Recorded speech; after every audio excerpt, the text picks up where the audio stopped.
विचिन्ताय नमः, कामलाय नमः, कमलग्रीवाय नमः, ताम कमलवल्लभाय नमः, देववृत्ति नमः, देवहूति नमः, देवप्रियाय नमः, विष्णुवल्लभाय नमः, ताम श्री नमः, श्री श्री पुरुषाय नमः, सा कल्याण नमः, आम दीर्घत्ते नमः, दीर्घवत्यो नमः, गजगामिनी नमः, ताम चिंते नमः, विचिन्त्याय नमः, मीनाक्षी नमः, मीनाक्षी नमः, ताम मृगबुन्नाय नमः, वल्लभाय नमः, वल्लभाय नमः, पुरुषाय नमः, चित्ताय नमः, चित्तप्रियाय नमः, ताम दीर्घशाय नमः, दीर्घवत्याय नमः, कल्याण नमः, यौवन्याय नमः, वक्षस्थलाय नमः, पूर्ण सौंदर्याय नमः, व्याघ्राय नमः, व्याघ्रवत्याय नमः, दीर्घश्यो नमः, नेत्रो नमः, नेत्रोद्भवाय नमः, काम देवाय नमः, काम अनंगाय नमः, अनंग प्रियाय नमः, देवहूति नमः, देवप्रियाय नमः, ताम स्वयं पुरुषाय नमः, देवहूति नमः, प्रिय सौंदर्याय नमः, पौरुषाय नमः, पूर्ण वल्लभाय नमः, पूर्ण चिंते नमः, अथो स्मानाय नमः, अथ प्रियायै नमः, साम चिंतन कल्याणं ताम दीर्घौ सा मम तामृति अनंग सौंदर्याय पुरुषाम सा तुभ्यं संपदे। इस यंत्र को अपने सामने रख दीजिए। अब उन दोनों गुटिकाओं को अपने हाथ में ले लीजिए। दो गुटिकाएं इसके साथ में, यंत्र के सामने, दोनों को अपने हाथ में ले लीजिए।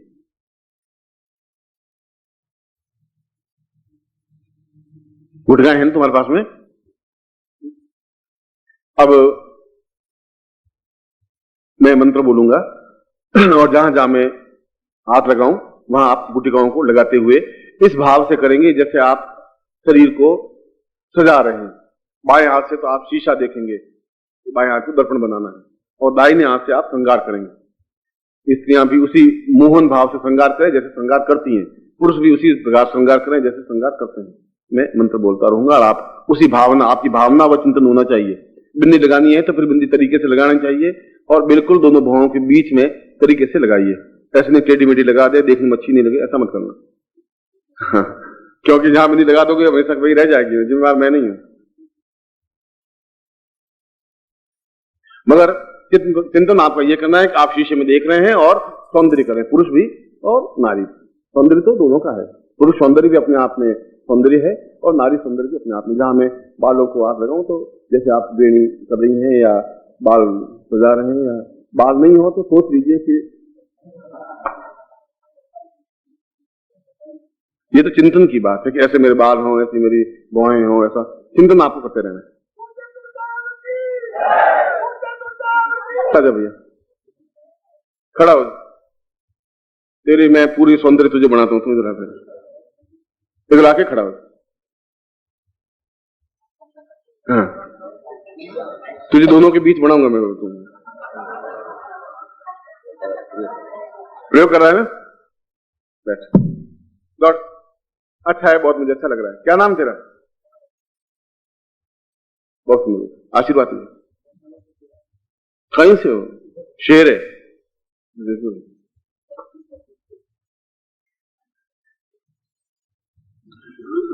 अब मैं, आप ध्यान रखें, नेत्र मेरी तरफ रहेंगे और आप अपना, मैं जहां हाथ लगूं वहां आप लगाएं, और मन में भाव न करें मेरे बाल ऐसे हों, मेरी भौहें ऐसी हों, मेरे ऐसा। पुरुष भी ऐसा भाव रखे और नारी भी ऐसा भाव रखे। मतलब ये मेन इसकी थीम है, मेन इसका प्रयोग है। और हास्य में नहीं, पूर्ण गंभीरता से इस प्रयोग को संपन्न करें। जिस प्रकार से हमने अनंग का पूजन किया है, रति का पूजन किया है, स्थापन किया है, उस पर रति को भी अपने अंदर स्थापन करना है। और मैं इसमें मंत्र में जो वर्णन है वह वर्णन है कि आंखें कमल की तरह होनी चाहिए, नासिका तोते की तरह होनी चाहिए, होठ गुलाब की पंखुड़ियों की तरह होनी चाहिए, ग्रीवा हंसनी के समान होना चाहिए, वक्षस्थल शेर के समान ये होना चाहिए, पेट पीपल के पत्ते की तरह होना चाहिए। इस प्रकार से इस मंत्र में वर्णन है, इस अनंग उपनिषद में। तो वो तो आप समझेंगे नहीं, मगर मेरा कहने का मतलब है कि आपका पेट अगर बहुत फूला हुआ भी है तो आप कल्पना करें कि पेट मेरा ऐसा एकदम सुंदर सीधा हो और फालतू मांस नहीं हो, जो कुछ भी हो, अपना चिंतन वो रखना है, मेरा कहने का मतलब है, और सही करना है। ओम पूर्वो साम पुरुषाम अथास्मानं सकृते कल्याणं ताम अनंगो पुरुषदोषा पुरुषाम साम निकृष्टान्नांति निकृष्टाति पुरुषाम अथस्मानं संन्यास रूपेण मम समस्त शिष्येणाम ग्रस्तसेणाम ताम पूर्ण यौवन सौंदर्य प्राप्तानंदम अनंग गोपनीय मंत्रोत्थान मंत्रोद्धार मंत्रोत्थापोद्धार कीर्तन ताम कीर्तन उत्कीर्तन ताम पुरुषाम अथास्मानं सचिंत्यामि। हो रहा है? कैसे हो रही? सा चिंत्यामि मम समस्त ताम पुरुषाम गृहस्थ शिष्य संन्यासिन पुरुषाम समस्त ताम पुरुष स्त्रीम ता पुरुषाम रति अनंग सौंदर्याय पूर्ण सौंदर्य प्राप्ता निमित्तम यौवन प्राप्ता निमित्तम सा सौंदर्य प्राप्ता निमित्तम सा चिंत्यम ता एषं ताम केशो सा पुरुषाम तस्मानम सा देखना आपको काच में ताम पुरुषाम तस्मानम शक्ति कल्याणताम नमोति पुरुषाम तस्मानम सा पूर्वो सा कृतं कल्याणताम नेत्रुपवसिन केशो केशवांशम भ्रमण गुंजरिन ताम पुरुषाम तस्मानम ललाटे सा इसमनि पुरुषाम सा दीर्घो सा सुंदरी पुरुषाम ति पुरुषो बिंदु सा बिंदी पुरुषाम तस्मानम ति पुरुषाम ब्रह्माभि ब्रह्मत पुरुषाम ब्रह्मता पुरुषाम अथास्मनि सा कल्याणताम स्त्री कटाक्षी रवि पुरुषाम अथास्मान सा नाशिको एतोस्मानम सा चिंत्यामि सा पुरुषो सुको सा सुगत्तम पुरुषाम तस्मानम तपति क्रियायाम सा कपोलो सा दीर्घश्याम तस्मानम सा जीवाय सा चिक्कणता पुरुषाम सा दीर्घो तस्मान् सा रोम रहिते पुरुषम सा पुरुषम नासिको अग्रभागेन सा पुरुषाम चिंतयामि तस्मान् दीर्घो तस्मस्म पुरुषाम अधरोष्ठ पुरुषाम उपरोष्ठतां पुरुषाम अधरोष्ठता पुरुषाम सम शिवकम एतोस्मानम सा चित्त पुरुषाम तस्मान् सा कृते कल्याणतम कर्णो सा पुरुषाम कर्णता पुरुषाम ताम श्रृंगारत्वेन कर्णो सा पुरुषाम कुंडल केशम धारणिता पुरुषाम वाम कर्णेन सा पुरुषाम एतम कल्याणतम दीर्घो सा जीवायाम अथास्मन् स नम मांसंता पुरुषाम तम हंसनी ताम पुरुषाम हंस रूपेण साम चिंतन कल्याणतम दीर्घो अथास्मानं शांति पूर्व सा वक्षस्थलो शीजम व्याकरण रूपेण सा जस्मानति जीवायम कुचो सा पुरुषाम दीर्घो सा जम इदमितं वदम अदे सा वक्षस्थलो सा कूपपंडिकेन एतोस्मानं सा कल्याणतम दीर्घो सा पुरुषाम सा श्रृंगार रूपेण सामसे उद्रव सा उदर रूपेण सा पुरुषाम पिप्पला सा पुरुषे सा चिंतामि नाभो सा कूपेण नाभि सा पुरुषाम तस्मानं दीर्घे सा स्मसो पुरुषाम तस्मानं सते कल्याणतम दीर्घो मम समस्त रूप यौवन सौंदर्य सामते गुप्त स्थाने सा पुरुषाम जंगाभ्याम एतस्मानं सते कल्याणतम जंगाभि हस्ते सुंडेन प्रत्यं पुरुषाम सा पादो सा पादे सा पुरुषाम ता एतस्मानं सा रचकितं पुरुषाम पादो चरणांगुल्यं सा पुरुषाम एतस्मानं सा दीर्घं अंगुष्ठेन संगल्यां पुरुषाम सते हस्तौ सामते कंकेन पुरुषाम देहोत्थान पुरुषाम देहता पुरुषाम मृणाल सुंदर रूपेण एतस्मानं सा देहतो पूर्ण मृणाल सुंदर पुरुषाम वक्षस्थला पुरुषाम समस्त कंधौ सा व्याघ्र रूपेण स्कंधौ सा पूर्णाम रुद्र पुरुषाम सा चिंत्यामि नेत्रु सा कमल नाल पुरुषाम अथोस्मानं सरत्यो पुरुषो सा समस्त देह समस्त रोग शोक निवार्तम पुरुषाम अथवा यौवन प्राप्ता निमित्तम वृद्धता निवारणार्थम एतोस्मान पूर्ण श्रृंगार रूपेण अथस्मानम आप श्रृंगार करेंगे एतोस्मान सा पुरुषाम तेलो सामति तेलत्यम पुरुषाम तस्मानम सा दिवायाम सा बिंदु साम बिंदु प्राप्ता निमित्तम सा कज्जलिम एतोस्मान सा पुरुषाम सा इत्रो सा इत्र रूपेण सा पुरुषाम सा चिंतम सा पुरुषा एतोस्म गुलाब गंगे सा पुरुषाम वक्षस्थलम हारेन किंकिना सा मोती मुक्तम सा पुरुषाम मुक्ति माणिक्यम सा हार रूपेण सा पुरुषाम भुजबंधेन एतोस्मान कंकेन कंकण पुरुषाम तस्मान् साम अंगुष्ठेन सा पुरुषाम नेत्रो सा पुरुषाम कल्याणतम दीर्घो अथास्मानं सा किंकिणेन सा पुरुषाम न किंकिणी अथास्मानं संगेन पुरुषाम समस्त पादे पादे बा पुरुषाम समस्त शरीरे विविध एतोस्मानं आभूषणों पर्यंतम समस्त रूप अब दोनों हाथों में पूरा शरीर को स्पर्श करें समस्त पूर्ण यौवनवान स रक्त सचिकना पुरुषाम कल्याणताम इदमत्यंबो ज्योति पुरुषाम सातव्यम इदमत्यंबो पुरुषाम भवति एतोस्मानं रूप यौवन सौंदर्य प्राप्ता निमित्तम स वक्षस्थले सातव्यम। अब दोनों को हाथ में दे दीजिए आपके और उसकी तरफ अपरक देखिए ये तो जो दोनों आप गोल मिल जाते एतोस्मानं स रूप यौवन मम समस्त आजीवन पर्यंतम सा दीर्घायु प्राप्ता निमित्तम एतस्मान् मम समस्त एतो सा पुरुषाम यौवन सौंदर्य प्राप्ता निमित्तम सज्ञं सा चिंतन सति आत्मनि कल्याणतम रामदेव अनंगाय सदति सौंदर्य प्रिया पुरुषाम एतस्मान् पूर्ण मनुष्य मां मन आत्मा सचिंत्यम कल्याणतम नित्योत्थापस्तम पुरुषाम सा चिंत्यम कल्याणतम ता एतस्मानं हृदय स्थले इन दोनों को हृदय पे लगा दीजिए हृदय स्थले सा पुरुषाम समस्त नाभो सा पुरुषम इदमत्यम सद्यम संपदे तो यंत्र के सामने इसको भी रख दीजिए।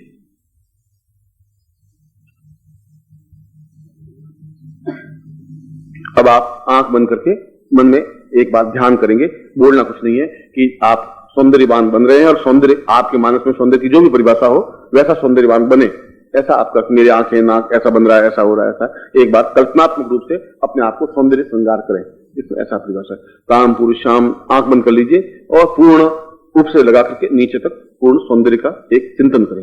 एतस्मानं शक्ति कल्याणतां पूर्ण सौंदर्य यौवन प्राप्ता है पुरुषाम नासिको साग्रभागम सा कर्णो सावधि से अधरोष्ठ पुरुषाम सावधि पूर्ण सौंदर्य एतस्मानं सा वक्षस्थलो सा कुचो साधि से नाभो सक्ने वक्षस्थलम सा पुरुषाम एतस्मानं सा उदरे सा जंगाभ्याम पद्मं धर्मेश्वर एतस्मानं से पूर्णाम दरिपराम पतसु पूर्णाम पुनरापतः वस्ने वव्विक्रीणा वह एक मूर्धगु सदकृतो खोल दीजिए। अब दोनों हाथ, एक हाथ की मुट्ठी बांध दीजिए।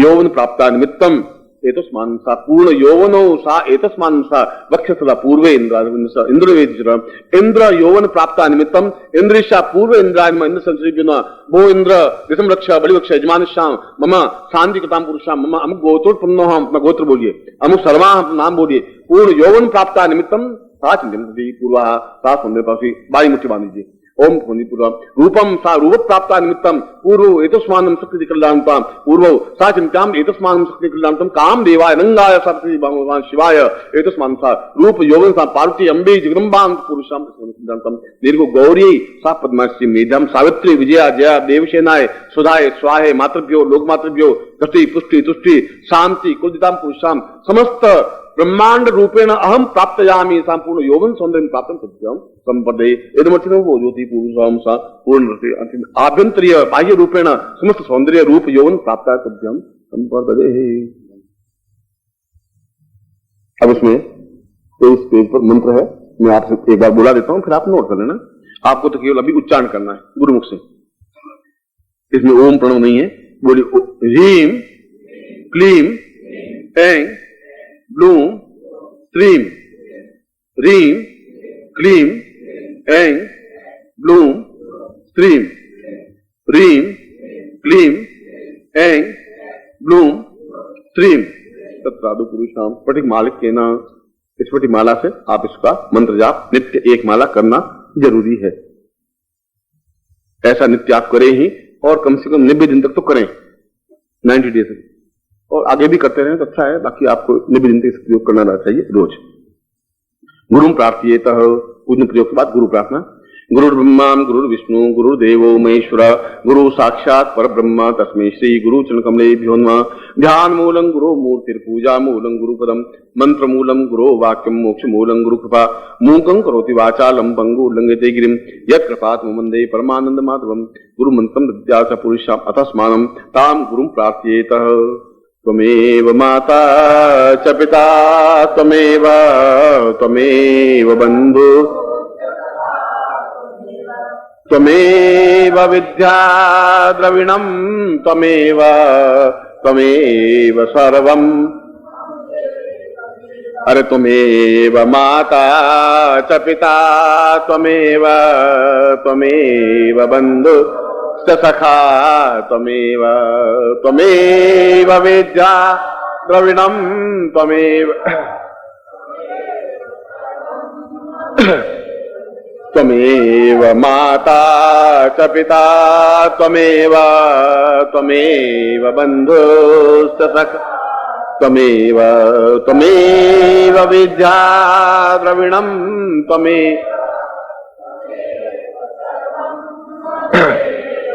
अनयाम पूज्याम सांगाय सप्रिवाय साजिदाय ससिकाय अनंगरत्यै शाम पुरुषाम पूर्ण पूजन पूजन पुरुषार्थि निखिले संति संन्यास रूपेण संपूर्ण आशीर्वादम भवेत। ऐसा करो आप। मंत्रार्था सफला संतु पूर्णाम संतु मनोर्था शत्रुनाम विनाशो स्तोमित्राणाम यस्वा ऋग्वेदोथ यजुर्वेद सामवेद यथुण ब्रह्म वाक्य स्थान त्यम हन्तीम तो शत्रुवा अक्षतानि प्रस्थे तोन्त्यम गणन्ति नरा चत्वारो वर्धते लक्ष्मी आयु बुद्धि यशो बलम शीर्वचमारोग्यम मां विधात्मान महिते धान्यम धनम पशुपुत्र लाभम सत्संवत्सरम दीर्घमायु वंशिता सुखवान पुत्रवान लक्ष्मीवान भव। और मैं इन शब्दों के साथ आपको आशीर्वाद देता हूं कि आप अपने जीवन में सभी दृष्टियों से पूर्ण यौवनवान सौंदर्यवान और अक्षुण्ण पूर्ण पुरुषत्व और नारित्व लिए हुए जीवन में मेरे शिष्य बने। मैं आपको ऐसा ही आशीर्वाद।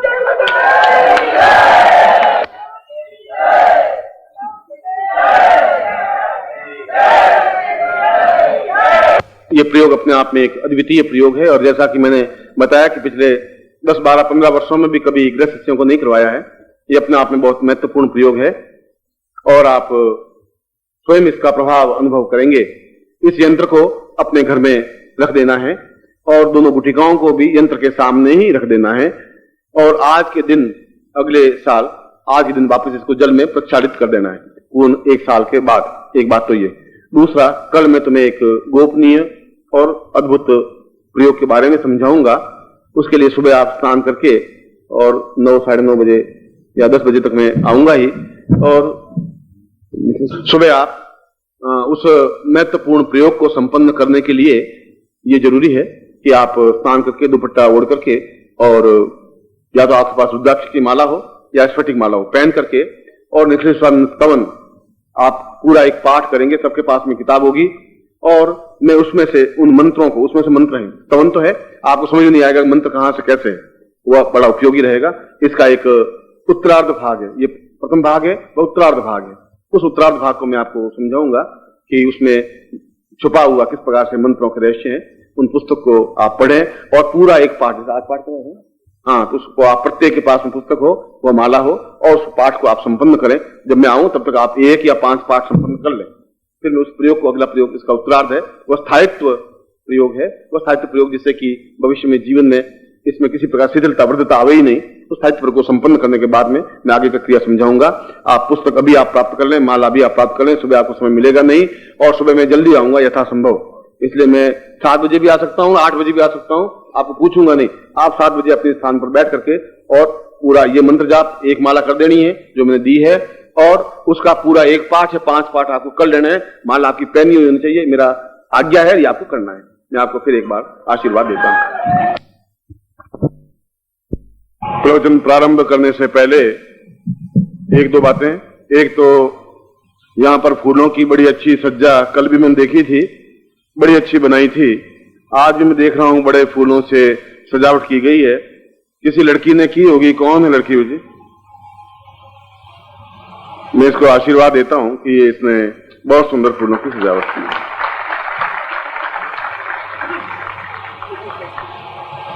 दूसरी बात, कल आपको मैंने प्रयोग संपन्न करवाया था और उसके बारे में मैंने आपको बताया था कि सुबह आप निखिलेश्वर स्तवन का पाठ करें, और आप शास्त्री जी ने पूरा पाठ करवाया होगा। प्रश्न निखिलेश्वरानंद का स्तवन का मतलब नहीं है, प्रश्न इसके पीछे छिपे हुए रहस्य का है कि किस प्रकार से, कल भी मैंने आपको एक शब्द दिया था, स्नेच्ड, छीनने की क्षमता, और छीनने के लिए उससे तार जोड़ना जरूरी होता है, और तार जोड़ने से अपने आप प्राप्त हो जाए, इसीलिए मैंने आपको कल उस पाठ करने की बात कही थी। आज मैं अपने संदर्भ में इन सारी बातों को स्पष्ट करूंगा।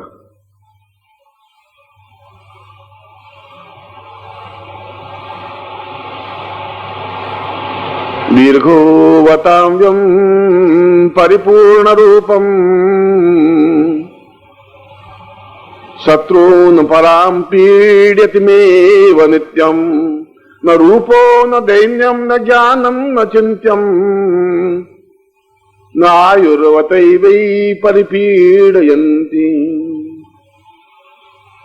अपने आप में यह बगलामुखी स्तवन का एक सुंदर श्लोक है। सुंदर श्लोक इसलिए कि इसमें जिस श्लोक में भी जीवन का कोई रहस्य छिपा हो, जीवन का कोई मर्म छिपा हो, जिस श्लोक के माध्यम से भी जीवन की उन्नति के लिए कोई रास्ता बनता हो, वह श्लोक अपने आप में सुंदर है। और कल भी मैंने आपको प्रयोग संपन्न करवाया था, जीवन का एक अद्वितीय प्रयोग, और मुझे बहुत अच्छा लगा कि आप में से अधिकांश लोगों ने उस प्रयोग को संपन्न किया।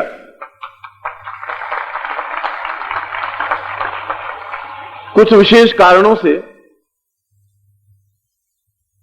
वे प्रयोग संपन्न नहीं कर सके, तो वे कैसेट के माध्यम से घर पर भी उस प्रयोग को संपन्न कर सकते हैं। इसके लिए कोई परेशान होने की जरूरत नहीं है।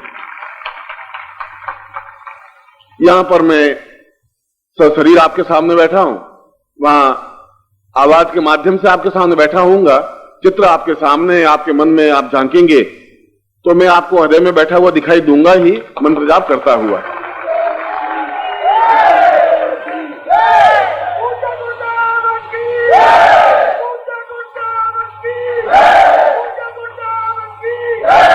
ये बात मुझे इसलिए कहनी पड़ रही है कि आज 8-10 लोगों ने मुझे स्लिप भेजी कि गुरुजी आर्थिक विषमताओं की वजह से और हम प्रयोग को बहुत अधिक चाहते हुए भी भाग नहीं ले पाए।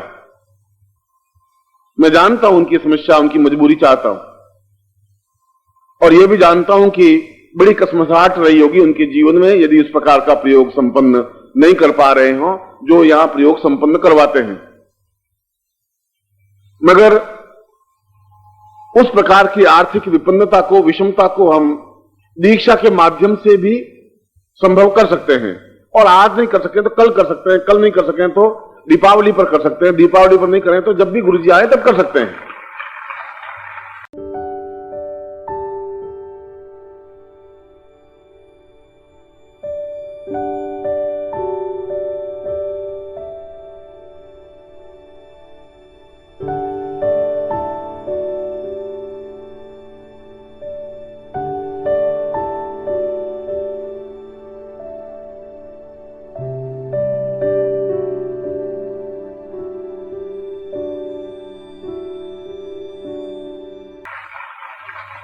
इस बार भी दीपावली पर्व पर मैंने जोधपुर में एक दिन का शिविर लगाया है। शिविर का मतलब मेरा कोई इंटरेस्ट नहीं था, मैं लगाता नहीं हूं। दीपावली अपने आप में पारिवारिक त्योहार है और बहुत कम लोगों को निमंत्रित करता हूं जो परिवार से कुछ शिष्य होते हैं और कुछ शिष्य परिवार में कन्वर्ट हो जाते हैं, फिर उनके मेरे परिवार में कोई डिफरेंस नहीं होता। शिष्य के बीच में तो एक छोटी सी एक पर्दा सा होता है, मगर धीरे धीरे बार बार आते हैं, मिलते हैं, सुख दुख में साथ देते रहते हैं। हरदम उनके मन में एक नहीं मिलने पर तनाव सा होता है। जैसा भी बताया कि 20-25 दिन वहां बैठे रहते हैं, बस चिंतन ये है कि गुरुजी कभी न कभी आएंगे, मिल लेंगे। तो इसलिए कि यदि आपकी कोई आर्थिक विषमता हो, संपन्नता नहीं हो, तो वहां आकर के भी उस प्रयोग को संपन्न कर सकते हैं। और दीपावली में तो ये भी बताया था कि यदि नहीं आ सकें तो दीपावली के बाद में भी जो दीपावली की रात्रि को मैं प्रयोग संपन्न करके जो यंत्र बनाऊं, उसके माध्यम से भी वो अपनी इस तकलीफ को, इस विपन्नता को दूर कर सकते हैं। ये सारे प्रयास केवल इसलिए है कि आपके जीवन में जो कई जन्मों से दरिद्रता है और है, इस बात को स्वीकार करना पड़ेगा। केवल भोजन कर लेना और कपड़े पहन लेना और घर खर्च चला देना जीवन की संपन्नता नहीं है। जीवन की संपन्नता यह है कि हम खर्च करते ही रहें और प्राप्त होता ही रहे।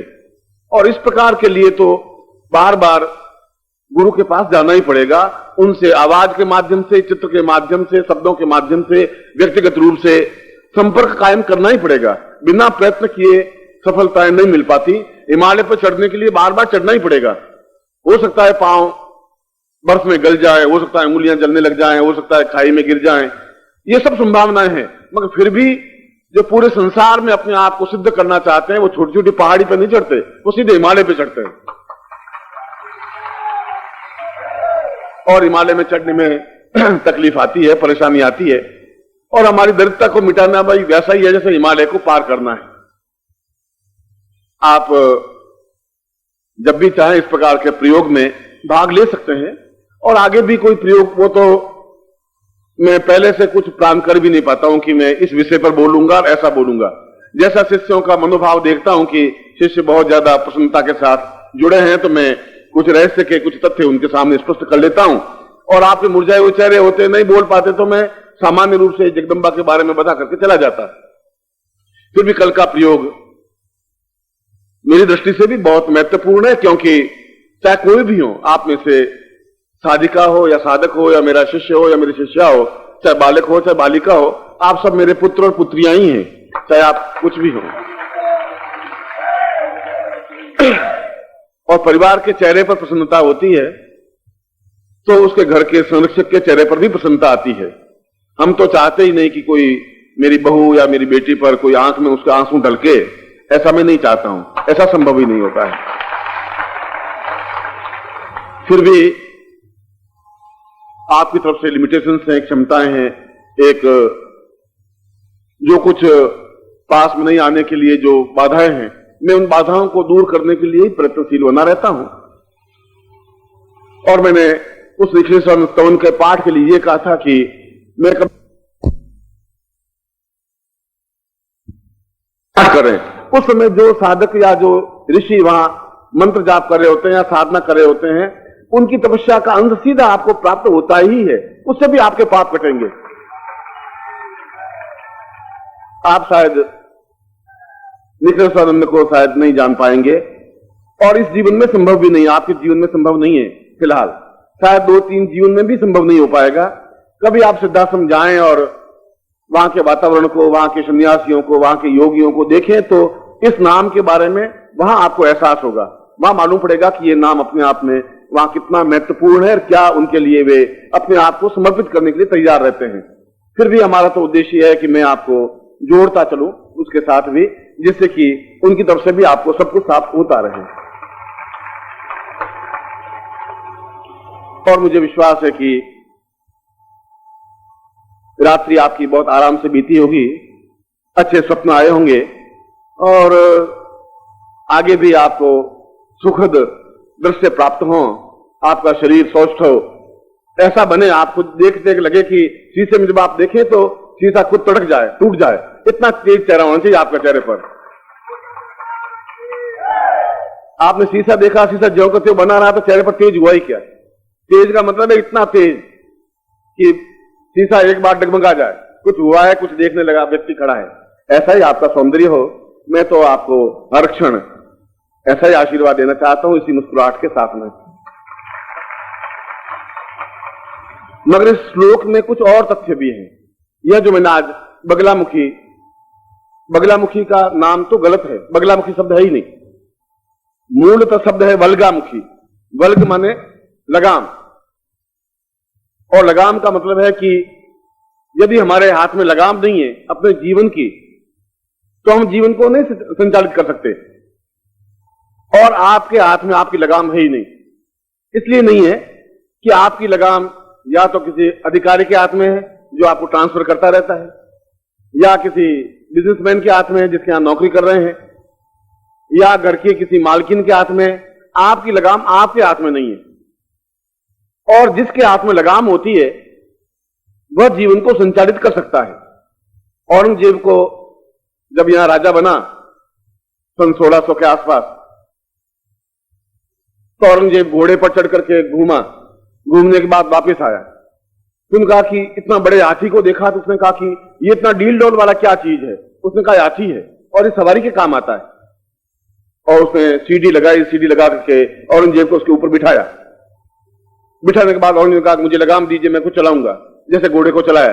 उन्होंने कहा ये लगाम से नहीं चलता हाथी, इसके लिए अंकुश होता है। उनका मैं ऐसे हाथी पर नहीं बैठ सकता, जिसकी लगाम मेरे हाथ में नहीं हो मैं ऐसी कोई सवारी नहीं करता हूं। आपके जीवन की लगाम अगर आपके हाथ में नहीं है तो जीवन आप जैसा चाहें वैसा संचालित नहीं कर सकते। इसीलिए उस देवी का नाम वल्गामुखी है कि वह अपने आप में आपके जीवन की लगाम, आपके जीवन का सौंदर्य, आपके जीवन की इच्छा, आपके जीवन की प्रेरणा आपको दे सके। आप चाहते हैं कि मैं ऐसा करूं, आप नहीं कर पाते। क्यों नहीं कर पाते? कि उसके जीवन की बागडोर आपके हाथ में नहीं है। आप चाहते हैं मैं गुरुजी के पास जाऊं, 6 महीने रहूं, आप नहीं रह पा रहे हैं। गवर्नमेंट आपको स्वीकृति नहीं देती है, या परमिशन नहीं देती है, या सैंक्शन नहीं करती है, या आपकी फाइनेंस आपको पैसा आपको अलाउ नहीं करता है कि आप जा सके, या घर की मजबूरियां आपको जाने के लिए बाध्य नहीं कर पाती, नहीं जाने देती, या आप लड़की हैं तो आपको घर वाले रोक देंगे, आप पत्नी हैं तो आपको जाने के रोक देंगे, या पत्नी हैं तो घरवाली आपको रोक देगी, या माँ बाप रोक देंगे, या पैसा, या जो कुछ भी परिस्थितियां। इसका मतलब है कहीं न कहीं कोई न कोई ऐसी छिद्र है, कोई लेकुना है जिसकी वजह से आपकी लगाम आपके हाथ में नहीं है। और जब नहीं है तो गारंटी के साथ में आपका जीवन आपके हाथ में नहीं है। और जब आपके हाथ में जीवन है ही नहीं तो फिर आप किस बात की करें कि मेरा ये जीवन आपको सौंप रहा हूं और ये मेरा जीवन समर्पित कर रहा हूं और आज से ये मेरा जीवन आपको समर्पित है। जो आपका जीवन नहीं है, आपका क्या चीज भेंट कर रहे हैं? हड्डियां और रक्त और खून और नाड़ियां तो भेंट करने से कोई फायदा नहीं होगा। ये सब कुछ एक फ्रॉड है, धोखा है। इसलिए धोखा इसलिए छल है कि जब तक आप अपने जीवन को संचालन करने वाले नहीं बन पाएंगे तब तक जीवन का सौंदर्य, जीवन का आनंद नहीं ले पाएंगे, तब तक जीवन की पूर्णता आपको नहीं प्राप्त हो पाएगी। क्या ऐसी कोई स्थिति नहीं है? इसीलिए 10 महाविद्याओं में, जहां काली महाविद्या है, जहां भुवनेश्वरी महाविद्या है, जहां तारा महाविद्या है, वहां सबसे श्रेष्ठ वल्गामुखी या बगलामुखी को भी श्रेष्ठतम माना गया है। ये सब महादेवियों में केवल 10 महाविद्याओं से ही पूरा ब्रह्मांड संचालित होता है। तो ये बलगामुखी भी अपने आप में अद्वितीय महादेवी है। अद्वितीय का मतलब है इसके समान कोई देवी है ही नहीं, और इसलिए इसके समान देवी नहीं है कि यही एकमात्र ऐसी देवी है जो आपको समझा सकती है, एहसास करवा सकती है। आज तक आपने इस तथ्य पर कभी सोचा ही नहीं कि मेरे जीवन का कोई मतलब भी है, कोई मकसद भी है। आप दौड़ रहे हैं, सुबह उठे, स्नान किया, कपड़े पहने, फिर आप ऑफिस में आए, दुकान पे दौड़े और दौड़ते चले गए और 4 लोगों से बात की और कभी 20 रुपए ज्यादा मिल गए तो बहुत खुश हो गए कि आज किसी को ठग करके 20 रुपए ले लिए, और 20 में गुम गए तो अपना उदास हो गए और शाम को आके सो गए। कोई वैसा ही पूरा 365 दिन का आपका ठहरा रहा है। जीवन में कोई नवीन पन्ना कुछ लिखा हुआ नहीं है, चाम नहीं है, उद्देश्य नहीं है, कोई लक्ष्य नहीं है। मैं आपको पूछूं आपको जीवन का लक्ष्य क्या है तो आपको कुछ पता ही नहीं है। जो कुछ हो रहा है हो रहा है। 2 लड़के हो रहे हैं तो 2 लड़के हो रहे हैं, 1 लड़की हो रही है तो 1 लड़की हो रही है, 4 लड़कियों के बाद लड़का हो रहा था हो रहा है, पत्नी बीमार है तो है। आप कुछ कर ही नहीं पा रहे क्योंकि लगाम आपके हाथ में ही नहीं। जो कुछ हो रहा है बस हो रहा है। और मैं आपको पूछ रहा हूं कि आपकी कितनी लड़कियां हैं कि गुरुदेव 4 हैं, लड़का तो हुए नहीं। अब आपको कुछ पता ही नहीं कि जब शुरू में आपके जीवन कोई गुरु मिलता है, आपके हाथ में लगाम थामता, तो जैसा आप चाहते वैसा जीवन संचालित होता। फिर आप दरिद्र नहीं रहते, फिर आप गरीब नहीं रहते, फिर अभाव नहीं रहता, फिर आपकी समस्या नहीं रहती, फिर आपकी बाधाएं नहीं रहती, फिर आपकी अड़चनें नहीं रहती, क्योंकि इस मामले पर कभी आपने सोचा नहीं। चल रहे हैं और चलते हुए शमशान की तरफ जा रहे हैं, जाके सो जाएंगे, एक कफन ओढ़ लेंगे 4, 4.5, 5 फीट का और चले जाएंगे। जैसा एक पशु चला जाता है, गाय चली जाती है, भैंस चली जाती है, बकरी चली जाती है, वैसे आप भी चले जाएंगे। ये कड़वा सत्य है, मगर